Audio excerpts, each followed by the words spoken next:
नमस्कार दोस्तों।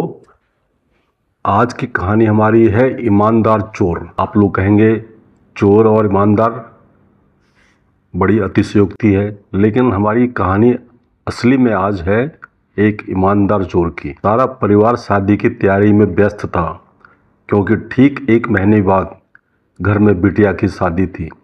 लेकिन 3 दिन पहले घर में खुशियों में रंग में भंग पड़ गया, जब रात को अचानक घर में चोरी हो गई।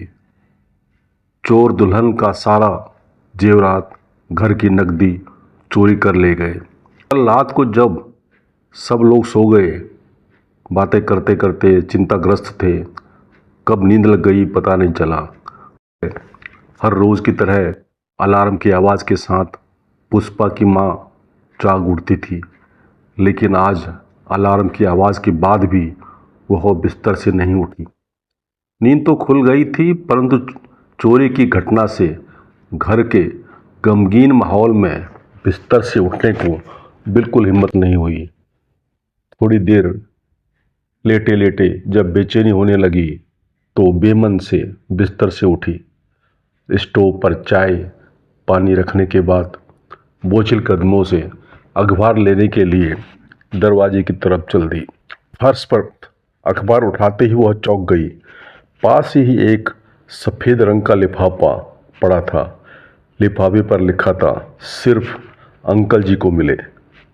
आगे पीछे न कोई नाम न कोई पता।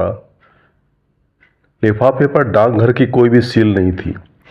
इतना तो तय था कि कोई व्यक्ति खुद यह लिफाफा वहाँ रख गया था, लेकिन कौन और क्यों, इसी उधेड़-बुन में जिज्ञासा हुई और तुरंत पुष्पा के पापा को उठाया।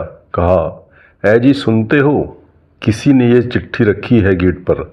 ना जाने किसने लिखी है और केवल अंकल जी के लिए लिखा है। पुष्पा की पापा की आंखें खुल गई। वो आंखें मलते हुए उठे। उन्होंने एक झटके में चिट्ठी खोलकर पढ़ना शुरू कर दिया। लिखा था, अंकल जी नमस्कार, मैं ही वो बदनसीब चोर हूँ जिसने 3 दिन पहले आपके घर में सेंधमारी कर लाखों रुपए की नकदी और सोने चांदी के आभूषणों पर हाथ साफ किया है। पहली लाइन पढ़ते ही पापा का चेहरा गुस्से से तमतमा गया। पिछले 3 दिनों के दौरान हुए घटनाक्रम तेजी से उनकी आंखों के सामने घूमने लगा। मैं जानता हूँ आपको गुस्सा आ रहा होगा, लेकिन हैरानी भी होगी कि एक चोर आपको चिट्ठी लिखने की हिम्मत कैसे कर रहा है। आपका गुस्सा होना बेहद लाजमी है। आपकी जीवन भर की जमा पूंजी चुराकर मैंने आपके और आपके परिवार के हर सदस्य के सपनों पर आघात किया है। कल चोरी की खबर अखबार में पड़ी तो बड़ी शर्मिंदगी महसूस हुई, अफसोस भी हुआ।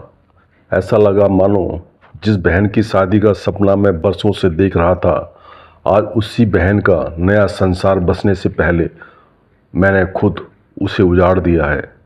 जी हाँ, मेरी भी एक बहन है, कनिका। परिवार में हम 3 लोग रहते हैं, माँ, बहन और मैं। अपना दुखड़ा सुनाने से पहले मैं कुछ कहना चाहता हूँ। दरअसल मैं वैसा चोर नहीं हूँ जैसा आपने सोचा है। अपने ऐशो आराम या मेहनत से बचने के लिए मैंने ऐसा शर्मनाक काम कभी नहीं किया। पिता का देहांत मेरे बचपन में हो गया था। माँ ने सिलाई कढ़ाई और घरों में काम कर हम दोनों भाई बहनों का लालन पालन किया, और माँ की मदद से ही हम दोनों ग्रेजुएट बन सके। फिलहाल किसी छोटी मोटी नौकरी की तलाश में है, लेकिन काफ़ी चप्पलें घिसने के बाद भी नौकरी नहीं मिल पाई। बड़ी बहन शादी की उम्र के लायक हो चुकी है, लेकिन घर की आर्थिक स्थिति के चलते वह खामोशी धारण किए हुए है। मैंने और माँ ने बहुत प्रयास किए, किसी तरह यहाँ वहाँ से पैसा उधार लेकर कनिका की शादी कर दे, लेकिन हर जगह दहेज की डिमांड हमें मजबूर करती रही। और फिर आजकल कौन किसकी मदद करता है, हर कोई अपनी मुसीबतों में फंसा हुआ है। बेटे की शादी न होने के कारण माँ भी दुखी रहने लगी। माँ का दुख और बहन की घुटन मुझसे बर्दाश्त नहीं हुई। इसी जद्दोजहद और पसोपेश के चलते मैंने चोरी जैसे बुरे काम को अंजाम देने का दुस्साहस कर डाला। करीब 10 अलग अलग घरों की टोह करने के बाद जिस दिन आप लोग शहर से बाहर थे, आपके सुने घर में चोरी करने का मौका मिला और आपके घर से लाखों का सामान चुरा लिया। मैं खुश था कि अब धूमधाम से बहन की शादी कर पाऊंगा, उसके सपने पूरे हो पाएंगे। चोरी की बात मैंने ना माँ को बताई ना बहन को। हाँ, इतना जरूर कह दिया, अब घबराने की ज़रूरत नहीं है। अच्छा लड़का देखना शुरू कर दो। शादी के लिए रुपये इत्यादि का इंतजाम मैं किसी तरह कर लूँगा। माँ व बहन दोनों ही बहुत खुश हुए, इतने खुश कि उन्होंने यह भी नहीं पूछा, बेटा पैसों का इंतजाम कहाँ से किया। लेकिन अखबार की खबर पढ़कर मुझे एहसास हुआ कि क्या एक बहन की ज़िंदगी उजाड़कर दूसरी बहन की खुशियाँ खरीदी जा सकती हैं। किसी को दुख देकर मेरी बहन के जीवन में कभी खुशियों की बारिश नहीं हो सकती। मनुष्य को इतना भी निर्दयी नहीं होना चाहिए कि वो अपनी खुशियों के लिए दूसरों का घर संसार उजाड़ दे। कल दिन भर चिंतन मनन के बाद मैंने सामान वापस करने का यह तरीका अपनाया ताकि आपसे क्षमा याचना भी कर सकूं। हो सके तो मुझे माफ़ कर देना। मैंने आपका सारा सामान एक बैग में आपके घर के दरवाजे पर लटका रख दिया है।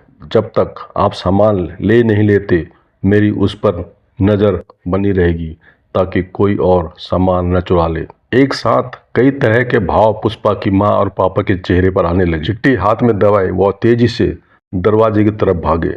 एक झटके में दरवाज़ा खोला, देखा बैग वहाँ लटक रखा था। जल्दी से बैग उठाकर वो अंदर ले गए।